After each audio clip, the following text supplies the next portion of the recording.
Pertama, elakkan seorang sahabat yang tamak. Kalau ia sangat tamak, ia hanya memberi sedikit dan meminta yang banyak. Dia nak ramai kawan, tapi dia busuk-busukkan kita supaya orang lain jangan berkawan dengan kita.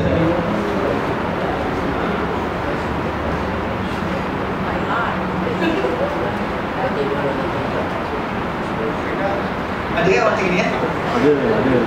Ada tak? Saya kurang tak? Apa hukumnya? Kalau kita ada kawan itu tapi dia macam tak dekat dari kelas. Kalau kawan buat perkara itu haram hukumnya. Dalam surah Al-Hujurat, dilarang kita supaya memusuhi seseorang lain, memberi nama-nama yang buruk. Dan jika ada dua orang sahabat yang bercekau, bergaduh, disuruh kita baikkan. Dan kalau kawan yang masa begini, kalau adalah kawan sebegini, sebaiknya kita tinggalkan. Kalau setelah kita nasihatkan dia, pertama kita perlu nasihatkan, kita jangan tinggalkan dia macam itu. Kalau kita ada ilmu, kita dapat nasihatkan dia, kita nasihatkan yang baik. Firman Allah dalam surah An-Nahl, "Ud'u ila sabili rabbika bil hikmati wal mau'izatil hasanah wajadilhum billati hiya ahsan." Serulah kepada Tuhanmu dengan nasihat yang baik serta berhikmah. Mesti ada wisdom. Tetapi selepas kita nasihatkan kawan ni, dia tak nak berubah, kita take one step or 10 step back. Jangan berkawan dengan dia. Kerana kalau kita duduk dengan dia, nescaya kita akan di-influence dengan akhlak dia yang buruk. Kita tinggalkan dia. Kemudian nombor 2, sahabat yang hipokrit. Tahu tak hipokrit? Bahasa Melayu panggil apa? Hipokrit apa? Dalam dua muka. Bahasa Arab dinamakan al-munafiq. Seorang yang hipokrit, seorang munafik, seorang talam dua muka. Depan kita dia senyum belakang kita dia backstabbing us. Dia backstab, betul-betul dia backstab kita. Tetapi sebelum kita serang dia, kalau kita dengar dia buat tak baik, sebelum kita serang dia, kita pastikan berita itu benar. Di dalam Al-Quran, dalam surah Hujurat juga katakan, apabila datang berita terutama dari seorang yang fasik, selidik dulu berita itu setelah pasti. Kalau dia nafikan, kita diamkan. Tapi perkara yang jahat pasti akan terbuka. Wa qul ja'al haqqa wa zahaqal batil innal batila kana zahuqa. Telah datang kebenaran dan lenyaplah kebatilan. Yang batil pasti akan lenyap. Di dalam surah Al-Isra. Ini pasti. Macam mana kita nak tutup perkara buruk, pasti akan terbuka. Itu pasal kata-kata hikmah salah seorang alim, nama dia Habib Abdullah bin Alwi Al-Haddad. Dia seorang sufi, tapi kita bukan orang sufi. Cuba kata-kata ni yang pernah saya baca, yang indah kata-katanya. Kalau kita jadi manusia ni, kita tanam diri kita dalam-dalam. Kalau benih yang baik, pasti akan tumbuh. Benda yang busuk, kalau kita tutup macam mana, bau dia pasti keluar. Ini adalah kata-kata hikmah salah seorang alim. So, kita jangan bersahabat orang yang suka kejap kata A, kejap kata B, kejap kata hitam, kejap kata putih. Inilah orang munafik, kita jauhkan diri. Kerana tak guna kalau ada kawan yang munafik. Innal munafiqina fi darki asfali minan nar, di dalam surah Nisa. Orang munafik tempatnya paling bawah sekali di dalam neraka Allah Subhanahu wa taala. Orang munafik. Okey, yang ketiga, sahabat yang jangan kita Jangan kita berkawan dengan dia, iaitu sahabat yang kaki ampuh. Dia setuju dengan semua yang kamu lakukan. Kenapa ni bagus? Aku setuju. Tapi belakang kita dia cakap lain. Tak kira kita betul ke salah, semua dia cakap begitu. Ini kawan jangan. Kita nak kawan yang boleh bilang kita, kau salah. Selalunya lah, kalau ada sahabat, dia jarang nak bilangkan kita punya benda buruk yang kita lakukan. Kalau kita tanya sama dia, Man, apalah aku punya keburukan? Kau ni aku tengok okey, dia cakap. Aku tengok ayam dia orang, dia cakap aku begini. Walaupun dia tahu ada buruk kita, dia nak cakap kerana dia nak menjaga hati kita. Ini salah sebenarnya. Bilang dia. Itu pasal kata-kata hikmah salah seorang sahabat Rasulullah. Kalau kau nak tahu tentang buruk kau, kau tanya musuh kau. Kalau kau nak tahu tentang keburukan kau, kau ada musuh, kau tanya dia. Pasti dia akan jawab dengan jujur. Allahu Akbar. Ini adalah kata-kata salah seorang sahabat. Okey. Dan sahabat yang mengaku itu di hadapan kita, dia akan memuji kita, dan di belakang kita dia merendah-rendahkan kita dan mengkhianati kita. Bila kita mempercayainya, dia akan khianat. Bila kita sayang kat dia, dia akan mengkhianati sayang kita atau kasih sayang kita. Keempat, elakkanlah seorang sahabat yang kaki boros dan suka hibur saja. Iaitu elakkan kawan yang suka berpesta, asyik jalan sana, jalan sini, tapi masuk masjid dia tak nak. Dia tak jalan, pergi sana, pergi sini, masuk masjid dia tak nak.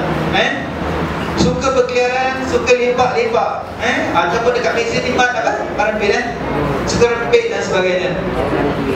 Ini kawan tak guna, kerana kawan yang membazir waktu. Di dalam Al-Quran Allah cakap apa? Wal asr, demi masa. Demi masa. Kalau kita dari segi tafsir, wal asr, demi masa, waktu asar. Innal insana lafi khusr. Semua manusia di dalam kerugian. Semua manusia di dalam kerugian. Ini bukan cakap saya, bukan kata-kata Rasulullah, tapi adalah kalamullah, kata-kata Allah Subhanahu wa taala. Illal ladzina amanu wa 'amilus shalihat. Kecuali mereka yang beriman dan beramal saleh.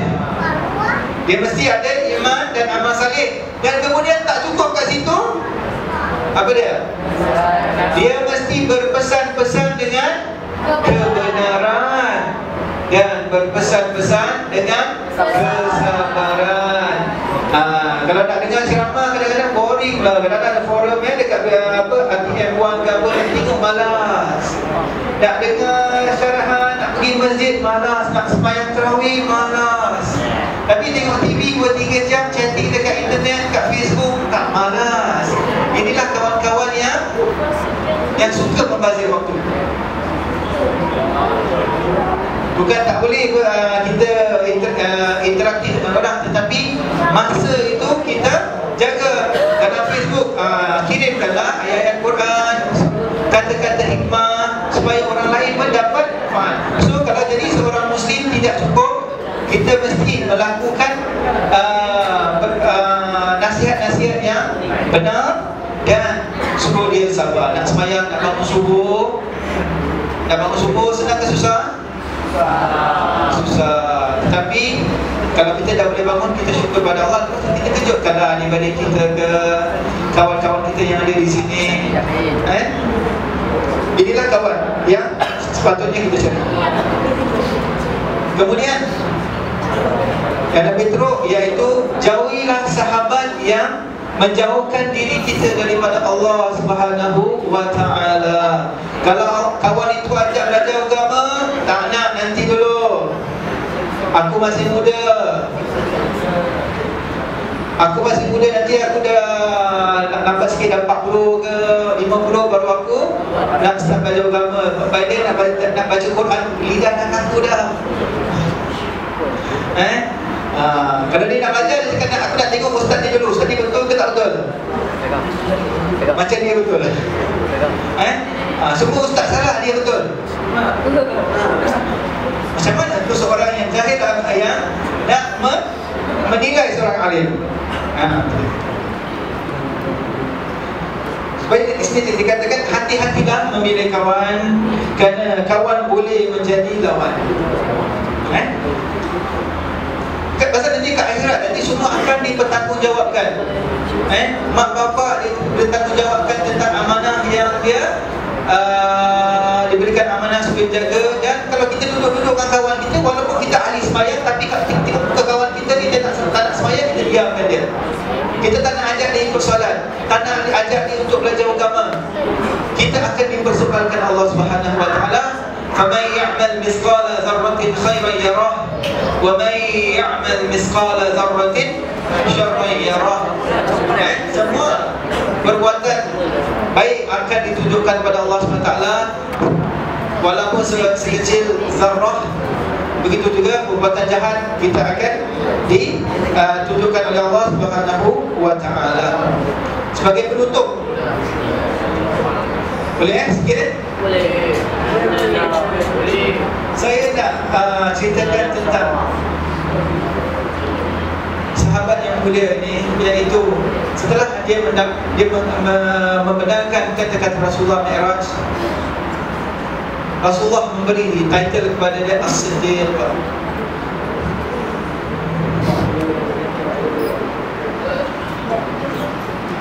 Iaitu orang yang benar. Dan ada dua hadis. Hadis yang pertama, kita ni sebenarnya kena cari 4 golongan sahabat. Tapi dalam 4 ni ada yang boleh kita masuk dalam golongannya, ada yang tidak boleh kita masuk dalam golongannya. Pada satu ketika ada seorang sahabat Rasulullah sallallahu alaihi wasallam, ketika dia duduk malam tu dalam rumahnya, dia menangis terisak-isak. Lalu abang dia ataupun lelaki dia pujuk dia, isteri dia pujuk dia, dia tak nak stop, nangis sekali. Lalu abang dia lari pergi jumpa Rasulullah sallallahu alaihi wasallam. Rasulullah bilang abang dia, panggil dia, bilang Rasulullah panggil. So dia dengar Rasulullah nangis, Rasulullah panggil dia, dia pun datang kepada Rasulullah sallallahu alaihi wasallam. Rasulullah tanya sama dia, saya lupa nama dia, tapi dia hadis riwayat sahih. Asbabun nuzul ayat ni ada di dalam surah An-Nisa. Rasulullah tanya sama dia, wahai sahabatku, kenapa kau nangis? Setelah Rasulullah pujuk, dia kunyah. Apa dia kata kepada Rasulullah? Inni muhibbuka ya Rasulullah. Aku sayang pada kau Rasulullah. Pasal tu dia nangis.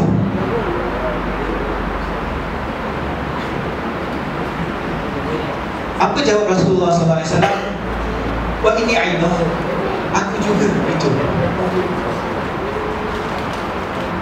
Dan jadi kenapa kau nangis lagi? Ya Rasulullah, boleh tak kita bertemu di akhirat? Ya Rasulullah, boleh tak kita bersama di akhirat? Lalu Rasulullah pun senyap. Rasulullah tak dapat menjawab soalan sahabat ini. Apa yang dia nak? Dia nak bersama Rasulullah SAW di akhirat. Ada yang tak nak dengan Rasulullah di akhirat? Semua orang nak bertemu Rasulullah kan? Dan sahabat ini pun dia nak bertemu dengan Rasulullah SAW. Tapi Rasulullah tak dapat memberi jawapan, kerana Rasulullah setiap perkataan dia adalah wahyu Allah. Wa ma yantiqu 'anil hawa in huwa illa wahyu yuha. Rasulullah itu tidak berkata-kata menurut hawa nafsu, tetapi Rasulullah berkata-kata menurut apa yang diwahyukan Allah Subhanahu wa taala. Lalu turun satu ayat.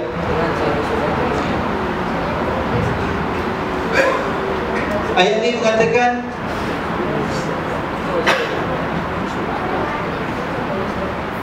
barang siapa yang cintakan Allah dan Rasul daripada golongan an'amallahu minan nabiyyin was-siddiqin wasyuhada'i was-salihin wa hasuna ulaika rafiqa.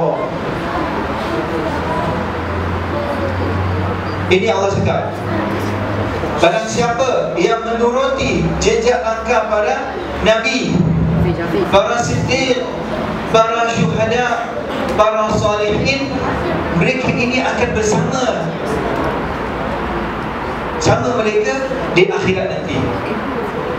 So, maknanya kalau kita nak berkawan, kita cari golongan. Yang pertama golongan Nabi. Tapi hari ini Nabi dah tak ada lagi. Nabi Muhammad dah wafat, tak ada Nabi lagi. Kemudian golongan yang siddiq. Apa yang masukkan siddiq? Golongan yang benar, iaitu kata-katanya, perbuatannya, amalnya satu. Kalau dia cakap putih, perbuatan dia putih, amal dia putih. Qaulan, fi'lan, amalan, semuanya sama. Dia tak cakap putih tetapi amalannya hitam, perbuatannya merah. Tak. Kita mesti cari golongan yang ini. Yang pertama, Nabi dah tak ada, tetapi golongan siddiq. Kemudian syuhada. Saya tak rasa kat Singapura ada syuhada. Sekarang masalah jihad ni dah macam-macam tafsiran. So kita letak tepi itu masalah syuhada. Kemungkinan lah Singapura di attack wallahualam. Kita nak mempertahankan negara, wallahualam. Dan golongan terakhir ialah golongan as-salihin, iaitu orang-orang yang saleh. Kita jangan masuk golongan orang yang toleh. Kita masuk golongan. Cari, kalau kita tampak ada sahabat ni, dia suka solat, suka ke masjid, suka menuntut ilmu, kita ikut sahabat ni. Kalau sahabat ni suka lepak, suka pergi berfoya-foya, pergi shopping siang malam, kita jangan ikut kawan ni. Kawan ini suka mengumpat, kita jangan berteman dengan dia. Kawan ini suka backstabbing, kita jangan. Ini bukan orang yang saleh. Allah dalam surah At-Taubah, Allah Subhanahu wa taala berfirman, ya ayyuhallazina amanu kunu ma'as-sadiqin. Hai orang-orang yang beriman, duduklah kamu, bergaullah kamu dengan orang-orang yang benar amal-amal dia. Inilah ciri-ciri sahabat. Kemudian hadis yang terakhir, iaitu ketika Rasulullah sallallahu alaihi wasallam bersembunyi di gua Jabal Sur, bukan Gua Hira. Gua Hira dia dapat wahyu pertama. Ketika Rasulullah dengan Abu Bakar lari, nak berhijrah, dan musyrikin Makkah mengejar mereka. Lalu mereka bersembunyi di Jabal Sur. Dan mereka berdua tu berada di dalam busur tu selama 3 hari 3 malam. Yang saya nak ceritakan tentang pengorbanan Sayyidina Abu Bakar ketika sebelum mereka masuk ke dalam gua tu. Di antara adab-adab apabila orang sedang bernajah, jangan berbual. Di antara adab-adab Islam yang patut awak semua perhatikan apabila guru mengajar, janganlah kita berbual. So ketika mereka hendak masuk, apa kata Rasulullah? Apa kata Abu Bakar kepada Rasulullah SAW? Ya Rasulullah, kata buka luar dulu, biar aku masuk. Kenapa dia nak masuk dulu? Kerana kerana dia nak cek ke dalam ada tak ular, ada tak kala jengking di dalam. Pasal dekat tanah, dekat padang pasir kadang-kadang banyak benda-benda begini. So dia masuk dengan merangkak ke dalam. Dia pijak satu tempat, raba satu tempat, pijak dengan kaki dia di dalam riwayat Ibn Hisham. Everything dah perfectly bagus. Rasulullah, mari kita masuk. Dan masuk. Selepas mereka masuk, dan seperti kita tahu, Allah memerintahkan apa tu? Ankabut, spider untuk tutup dia punya lubang tu. Dan ketika itu mereka beringat dalam alam. Dan Rasulullah SAW tertidur. Pernah dengar cerita ni? Pernah dengar apa dia?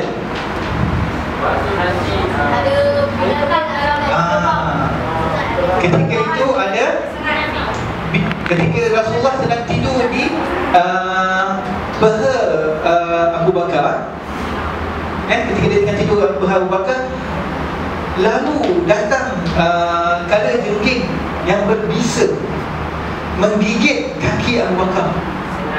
Dan sengatnya dikatakan amat berbisa, very poisonous. Tetapi sahabat yang mencintai sahabatnya tidak bergerak sedikit pun. Tidak bergerak sedikit pun. Kenapa? Dia tak nak mengganggu orang yang dia sayang itu terganggu dari tidur dia. Masya Allah. Inilah sahabat. Lalu ada juga mengatakan air mata dia jatuh kerana terlampau sakit. Ada mengatakan keringatnya yang jatuh. Dan Rasulullah tersadar atas keringatnya jatuh ke Rasulullah. Dan Rasulullah tadi, Ya Bakar, kenapa kau menangis? Ya Rasulullah, aku pernah sengat. Kenapa kau tak bilang aku? Aku tak nak ganggu kau. Tidur ya Rasulullah. Dengan berkat Rasulullah ambil air, dikatakan ambil air ludahnya dan sapu tempat sengatan itu. Dan dengan izin Allah SWT, sengatan itu pun baik.